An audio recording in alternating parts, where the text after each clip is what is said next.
iPhone 3GS 不提了。iPhone 4，你用的是黑的还是白的？白的，那又怎么样？传说 iPhone 5都要上市了。每当苹果更新换代的时候，很多苹果迷们都面对这样的尴尬吧？想要买手机的朋友们是该买老款呢，还是再等等新款呢？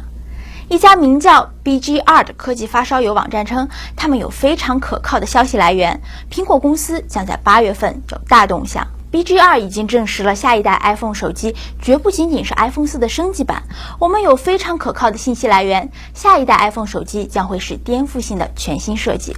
颠覆性是说新的设计可能会有新部件的添加，可能是更大的屏幕，甚至是后置扬声器，但是并不是所有人都听说了同样的版本。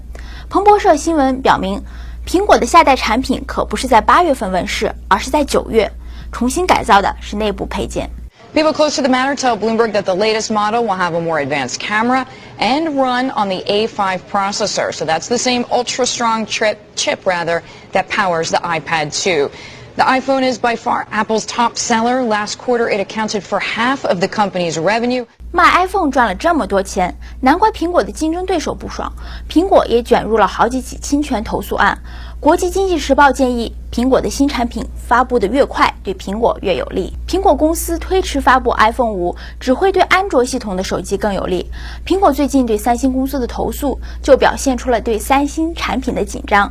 苹果投诉三星涉嫌抄袭了 iPod、iPad 以及 iPhone 的设计。在这起判决中，法院肯定了三星公司的版权，但同时在三星要求看苹果未来产品设计图时，也站在了苹果的一边，驳回了三星的要求。又回到了 iPhone 5上市的日期，大家都那么自信地说有可靠的内部消息，等到上市那天，我们再来看看究竟谁说对了。多元视角，真实报道，这里是 Newsy China， 我是高彤。